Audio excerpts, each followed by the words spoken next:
Overall जो है cabinet की इस तस्वीर को समझने की कोशिश मैं करूंगी वरिष्ठ सहयोगी राजीव रंजन से।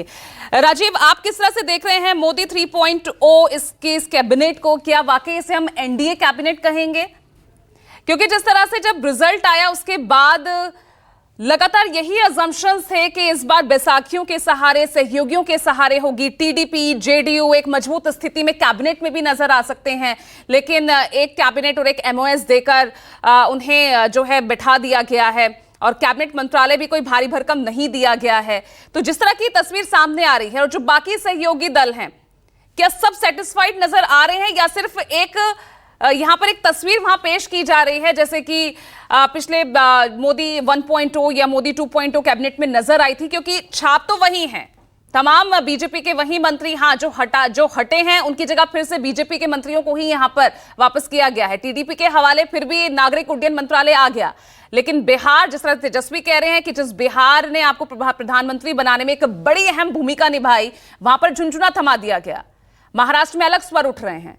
तो किस तरह से देख रहे हैं मोदी 3.0 इस कैबिनेट की आगे की तस्वीर? देखिए पूजा, किसी चीज को देखने के लिए दो पक्ष होते हैं। एक तरफ कहा जाता है ना, वो गिलास में आधा पानी भरा है, गिलास में आधा पानी खाली है, दोनों बात सच है। एक तरफ प्रधानमंत्री नरेंद्र मोदी को 2024 के लोकसभा चुनाव में 20% कम सीटें मिली, 303 से वो 240 पे चले आए, ये एक बात है। दूसरी बात ये है कि सबसे बड़ी पार्टी उनकी दूसरे नंबर की पार्टी से 140 सीटें ज़्यादा, 145 सीटें ज़्यादा उसे मिली हैं, प्रधानमंत्री को मिली है, भारतीय जनता पार्टी को मिली है। तो इस दृष्टि से सरकार बनाने का और चुनाव पूर्व गठबंधन को बहुमत मिला है, यानी टीडीपी और जेडीयू के साथ उन्होंने पहले से चुनाव लड़ा और इसलिए ये सरकार पूर्ण बहुमत में है। और दूसरी बात यह है कि अगर आप सीटों की संख्या देखें तो पूर्ण बहुमत के लिए जितनी सीटें चाहिए उसकी 90% भारतीय जनता पार्टी के पास है। लेकिन जिस तरह के नतीजे आए तो एक बड़ा वर्ग ऐसा है वो शुरू से इंतजार कर रहा है नतीजे आने के बाद से ही कि कब बीजेपी और जेडीयू में और टीडीपी में खटपट की खबर आए, कब कुछ दिक्कत वाली खबर आए। एक बड़ा वर्ग इस बात का इंतजार कर रहा है। तो उसमें बात यह भी आपको देखनी पड़ेगी कि टीडीपी और जेडीयू की पूरी सदस्य संख्या है कितनी, कुल मिला के 28। और जब अगर आप गठबंधन सरकारों को देखेंगे, मनमोहन सिंह सरकार में तो बहुत कम इससे कांग्रेस की सीटें थी, बावजूद इसके उन्होंने विदेश मंत्रालय, गृह मंत्रालय, वित्त मंत्रालय, रक्षा मंत्रालय, सड़क परिवहन मंत्रालय, दूरसंचार, आईएनबी सब अपने पास रखा था। इससे बहुत सारी कम सीटें थी। तो इसलिए कोई भी रायसीना हिल्स के 4 जो बड़े मंत्रालय हैं, जो इंपॉर्टेंट मंत्रालय हैं, वो कोई भी सहयोगी दल को इतनी आसानी से नहीं दे देता जब तक कि वो उसका और 240 सीट पर तो कोई ही नहीं दे सकता। इसमें भारतीय जनता पार्टी और प्रधानमंत्री नरेंद्र मोदी की बात नहीं है। दूसरी बात यह है कि जहां तक बिहार और महाराष्ट्र, इस सबसे ज़्यादा चर्चा इन 2 राज्यों की हो रही है। बिहार के नेताओं को तवज्जो मिलना न मिलना बहुत कुछ बिहार के विधानसभा के अगले चुनाव की वजह से हो रहा है। अगर आप देखें, 4 विधायक वाले जीतन राम मांझी को कैबिनेट मिनिस्टर और 40 विधायक वाले अजीत पवार गुट को राज्य मंत्री की पेशकश सिर्फ इसलिए हो रही है कि बिहार के चुनाव में बीजेपी को जीतन राम मांझी की जरूरत है। महाराष्ट्र के चुनाव में अब अजीत पवार डिसाइड करें कि वो इधर रहना चाहते हैं कि उधर रहना चाहते हैं, उनको संदेश साफ है। दूसरी बात, जो आप बिहार के आप चिराग पासवान को जो भी भारतीय जनता पार्टी देगी वो ही उनको एक्सेप्ट करना पड़ेगा।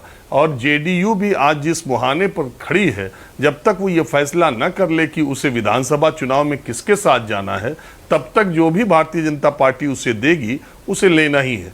दूसरी बात, अभी स्पीकर पद सामने पड़ा है। भारतीय जनता पार्टी कतई नहीं चाहेगी कि स्पीकर का पद वो किसी दूसरे को दे।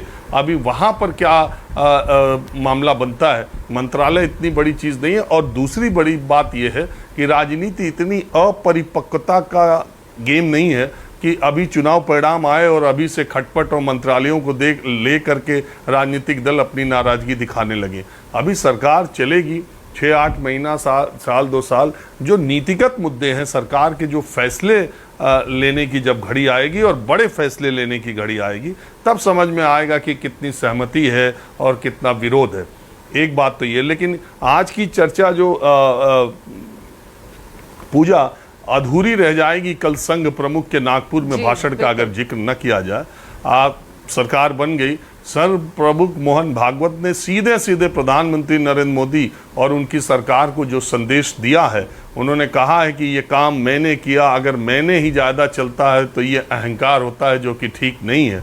तो किसके बारे में बोल रहे थे? संघ प्रमुख और संघ के लोग पिछले 1.5 साल से मणिपुर का जिक्र उन्होंने कभी नहीं किया, खामोशी ओढ़े रखी। नतीजों के बाद उन्होंने मणिपुर पर बहुत चिंता जताई है। पहली बार उन्होंने मणिपुर का उन्होंने भी जिक्र किया है कि सब मौन है और कुछ वहाँ पर नहीं हो रहा है। इसके अलावा उन्होंने कहा कि मर्यादा तोड़ी गई चुनाव प्रचार में दोनों तरफ से।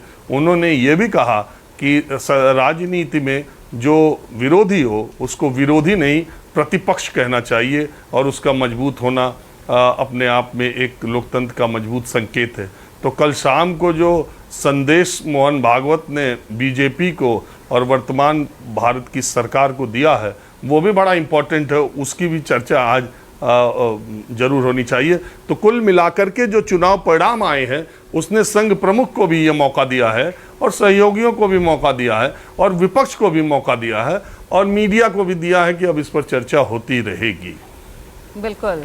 तो